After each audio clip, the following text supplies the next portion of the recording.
नमः शिवाय मंडळी. ओम नमः शिवाय मंडळी.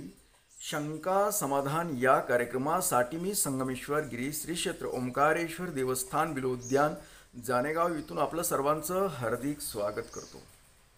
मंडळी, आता गुरुवारी म्हणजे आमोशा आली आहे.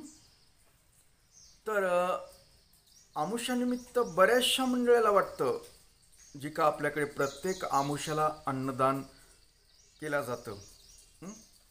आणि खूप लोकांना इच्छा असते की आपणही थोडंसं तरी अन्नदान करावं. खूप आणि पैशाचा प्रॉब्लेम असतो. काही जणांची परिस्थिती नाजूक असते. खूप जणांची नाजूक असते परिस्थिती, पण इच्छा असते, प्रबळ इच्छा असते की आपण काहीतरी आपल्या हातून थोडंसं तरी आपलं घडावं, हा उद्देश असतो. आणि काही मंडळीची खूप परिस्थिती चांगली असते, श्रीमंत असतात, पण त्यांची इच्छा काही आपण द्यावं अशी नसते. आणि अशा मंडळी जे असतात का नाही, पुढे खूप पैसेवाले आहेत, पण दुसऱ्याला द्यायचं, दान धर्म करायचं, अगर आपल्या हातून काही चांगलं कार्य घडायचं, हे त्यांना नाही एवढं आवडत बी नाही, अगर पटत नाही. मग ते काय होतं, भविष्यात पुढे पुढे त्यांचा बिझनेस असेल, काही असेल, अथवा नोकरी असेल, त्याच्यामध्ये समस्या उद्भवतात.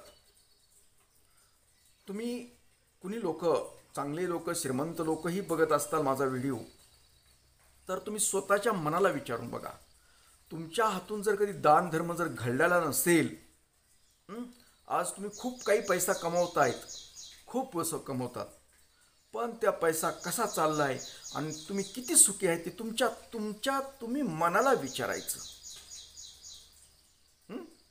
वर उपचारी नाही, वरून तुम्ही लय म्हणतात हे काही खरं नसतं, काही नसतं. तुम्ही मानत पण नाही, देवधर्म सुद्धा मानत नाही. परंतु तुमच्या आतल्या मनाला विचारा तुम्ही, आपण एवढा कमवतो पण आपण सुखी आहेत का? पण एखादा रोजी रोजगार करणारा गरिबीतला माणूस समाधानकारक असतो, समाधानी राहतो. त्याच्या कुटुंबामध्ये, त्याच्या बायका पोरामध्ये तो समाधानी असतो. भला त्याच्याकडे पैसा नसेल, बंगला नसेल, गाडी नसेल, इतर काही गोष्टी नसतील, परंतु तो समाधानी. पण तुम्ही श्रीमंत माणसं, खूप पैशावाली माणसं, सर्व काही वैभवानं सगळं भरवून आलंय, पण तुम्ही समाधानी नाही. तुमच्यात असे काही मोठे मोठे प्रॉब्लेम असतात की ती सोडवता सोडवता तुमचे नाके नऊ येतं, पण तुम्ही मनाला वर उपचारी दाखवतात, आमच्याकडे खूप काय, आम्ही तुमच्यासारखं कुणी नाही, आम्ही म्हणजे. पण तुम्ही तुमच्या मनाला विचार, लोकांना नका सांगू, अगर लोकांना सांगू बी शकत नाही तुम्ही. पण तुम्ही तुमच्या एखादं शांत बसून, शांत बसा अथवा झोपा, असं शांत, सगळं शरीर ढिलं सोडा आणि मनाला विचारायला चालू करा. तर त्याचं कारण म्हणजे तुमच्या हातून कधी दान धर्म घडत नाही. करतात ना दान धर्म नको त्या ठिकाणी, मग तुमच्या पार्ट्या असतील, काही असेल, वाढदिवस असेल, लग्न समारंभ असेल, खूप काही करताल तुम्ही. आणि म्हणतो आम्ही करतो ना, मोठे मोठे कार्यक्रम करतो, पंचपक्वानं करतो आणि जागीरदाराला बोलवतो तुमच्यासारख्याच. जे भुकेले असतात त्यांना नाही तुमच्याकडे एंट्री. आणि ते अर्धवट काहीतरी खातात, चावमेव उबाट्यानंच खातात. काही नाही, ते बरोबर नव्हतं, इतकं काही व्यवस्थित नाहीच होतं. ती इकडल्या गप्पाला तिकडल्या गप्पा चालू असतात, चलत देतात टाकून, चलत निघाली. आणि खूप काही आम्ही अन्नदान करतो, व्यर्थ ही व्यर्थ.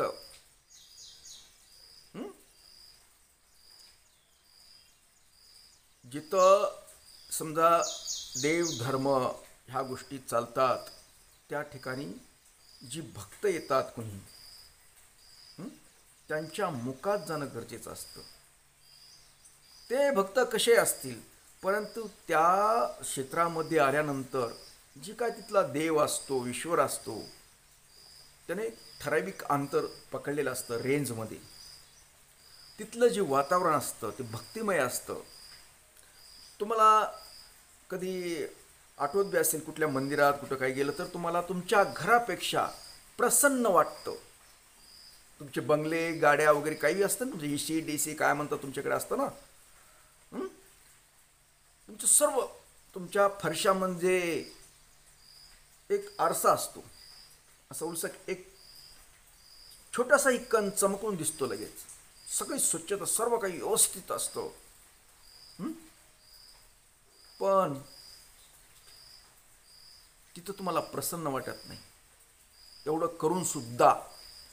पण कुठला देव असेल, कुठं मंदिर असेल,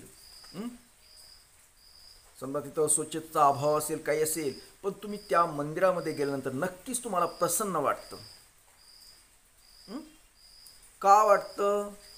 तिथली जी शक्ती असते ईश्वराची ती आसपास पसरलेली असते.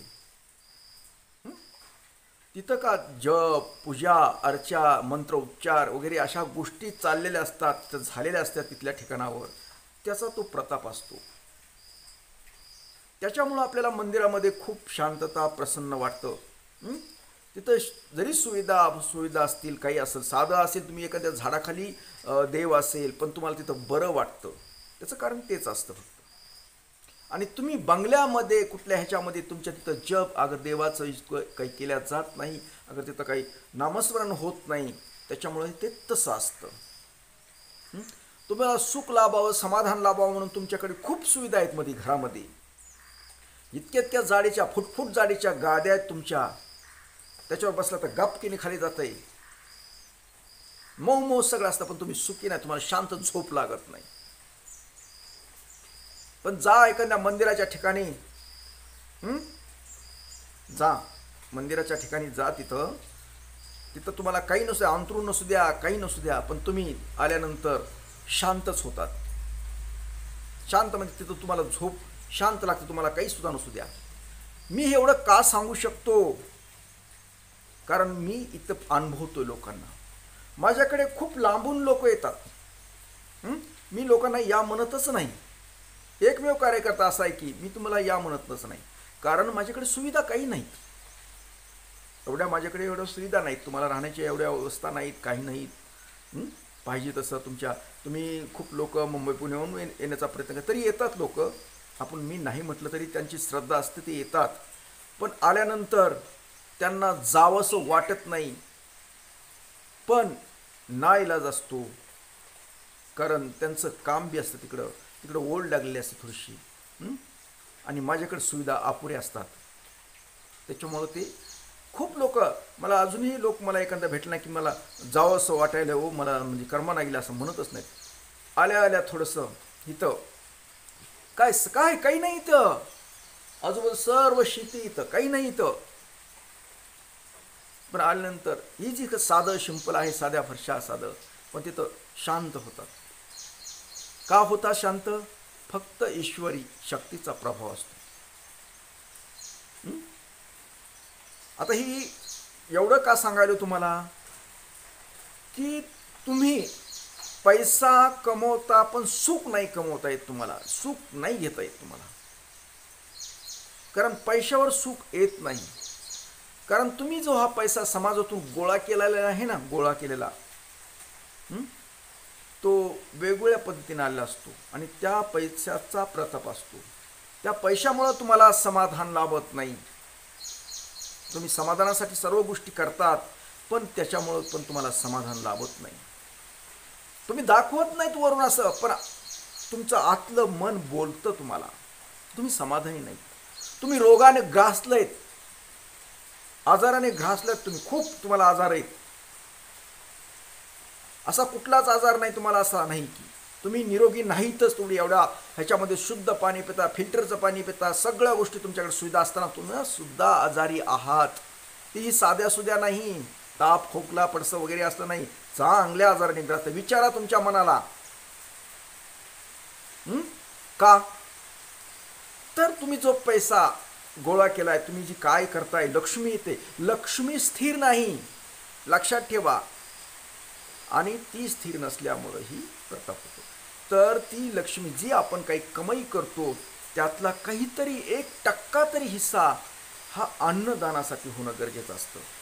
तुम्ही म्हणाल की यांना येण्यासाठी असं बोलतात, अजिबात नाही गरज मला, तो प्राप्त नाही. माझं काम आहे तुम्हाला जी काही माहिती, आपलं जे मला काही माहिती आहे ते तुम्हाला सांगणं. कुठेही जा, विचारा मी काय बोलतो ते बरोबर आहे का नाही ते. कारण तुम्ही जो काही कमाई करता त्यातला 1% तरी हिस्सा अन्नदानासाठी द्यावा लागतो, करावा लागतो. तसं तुमच्या ह्याला नाही, वाढदिवसन कुठं काही तसल्या पार्ट्या फिरत्याला नाही चालत. देवाच्याच कार्याच्या अन्नदानासाठी लागतो आणि ते नेमका तुमच्याकडून घडत नाही. आता माझ्याकडे आता सांगायचं काय, माझ्याकडे खूप गरीब लोक असतात, काही काही गरीब लोक, ते त्यांना खूप इच्छा असते की आपण अन्नदान करावं, आपल्याला काहीतरी घडावं. खूप गरीब येतात माझ्याकडे काही काही असे. त्यांचं काही नसतं, दुखण्या करून काही नसतं, पण त्यांना वाटतं की ही त्यांना कळतंय ते अन्नदान किती महत्त्वाचं आहे, ते त्यांना कळतं हो, पण आपल्याला कळत नाही. ते लोक प्रत्यक्ष येतात, मग काय म्हणतात, महाराज हे दानपेटीत 10 रुपये टाका तुम्ही. म्हणलं टाका ना, ते देवायचं तिथं आहे, टाकायचं तुम्हाला. बरं, हां. कुणी म्हणतं आम्हाला थोडंसं ही अन्नदान करायचं, किती पैसे द्यायला लागतात, असे प्रश्न येतात. काही फोन करून विचारतात की अन्नदान करायचे आम्हाला, पैसे. मी त्यांना एकच सांगतो, ह्याच्या अगोदर कित्येक वेळेस सांगितलंय की तुमची फक्त इच्छा झाली ना अन्नदान करायची इच्छा आहे ना, तर तुम्ही पैशाची इतकी काळजी करू नका.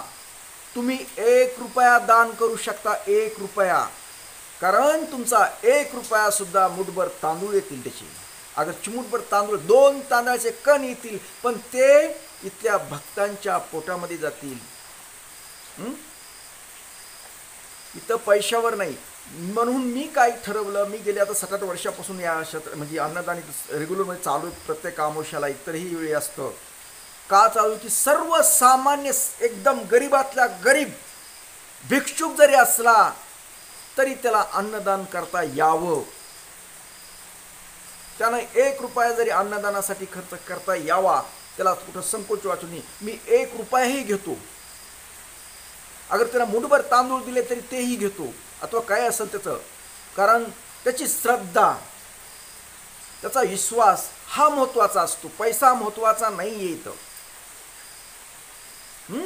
की त्याची जी मनाची इच्छा आहे की आपल्या हातूनही काहीतरी घडावं, आपल्या हातून थोडंसं काहीतरी घडावं, यासाठी आपल्याला करायचं. तर त्याची इच्छा पूर्ण करण्यासाठी ही मी सिस्टीम चालवतोय.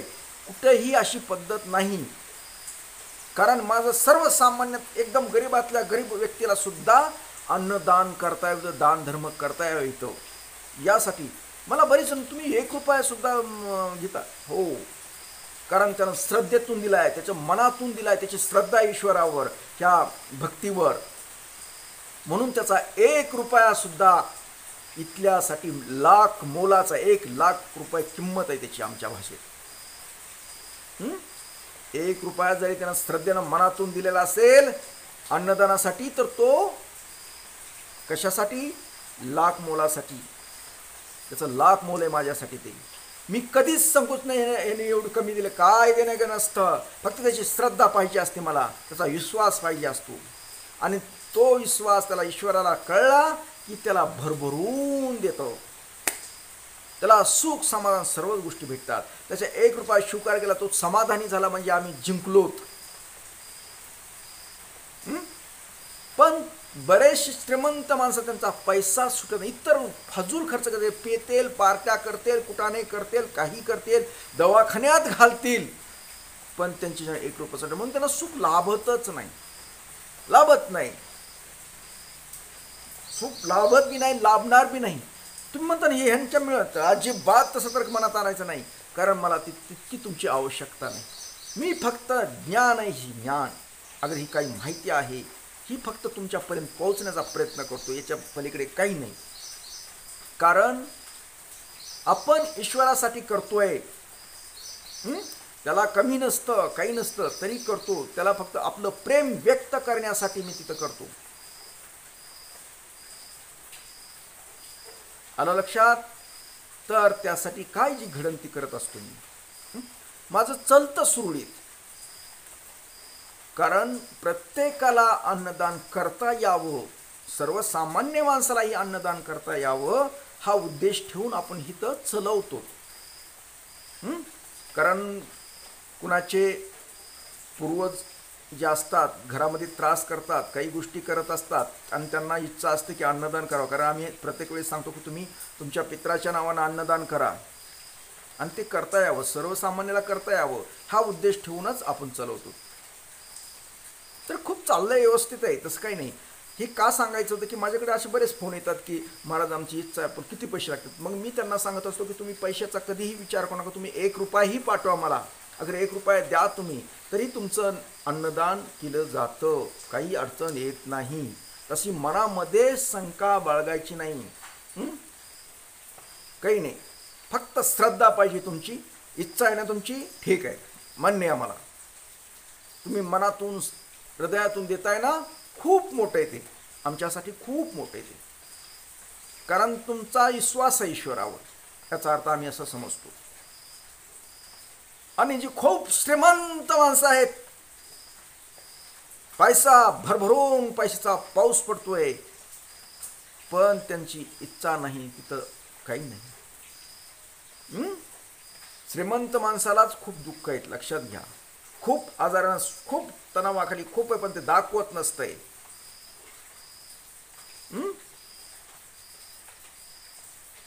बघा, प्रत्येक कोणी असतील श्रीमंत, ही व्हिडिओ जी पाहणारे मोठे मोठे लोक पाहून बघा. आणि काही मोठे लोक आहेत, खूप दान धर्म करणारे आहेत, तर ते पिढ्या ना पिढ्या त्यांची श्रीमंती पुढे चाललेलीच आहे. कारण त्यांना माहीत आहे की आपण आपल्या कमाईतला एखादा थोडासा भाग जर आपण दान धर्मासाठी उपयोगात आणला तर ही टिकाऊ स्वरूपाचं पुण्य आहे. टिकाऊ स्वरूपाचं. आपण काही घेऊन जात नाही वरी, उघडे आलोत उघडे जाणार आहोत. सर्व काही कमवलं ते इथेच कमवलं आणि इथंच सोडून जायचंय, एवढं लक्षात ठेवायचं. मग इथे आपण जिवंत असताना आपल्या हातूनही काहीतरी घडावं, एवढा उद्देश ठेवावा, एवढंच मला सांगायचं होतं. तर असो, जाता जाता एवढं सांगायचं आहे की हा नेमकं मला काय बोलायचं होतं की सर्वसामान्य लोकांना, गरीबातल्या गरीबात लोकांनाही अन्नदान करता यावं.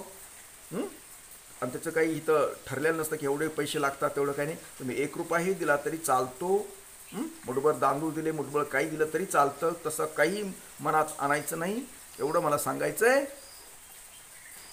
आणि खूप काही कमाई करणारे लोकांना बी सांगायचं, तुम्हाला जर तुमचा बिझनेस काही जे टिकवायचा असेल, तुम्हाला सुख समाधान पाहिजे असेल तर थोडंसं तरी दान करा. शेवटी तुमचा प्रश्न आहे, आमचं काम सांगायचं आहे, तुमचं काम ऐकायचं. पण नाही ऐकलं तरी चालतंय, काही अडचण नाही. तर आता मंडळी, आपला निरोप घेतो आणि परत भेटतो उद्या सकाळी याच वेळी आणि याच ठिकाणी. तोपर्यंत मंडळी, ओम नमः शिवाय, जय हिंद, जय भारत, सुखी राहा आणि समाधानी राहा.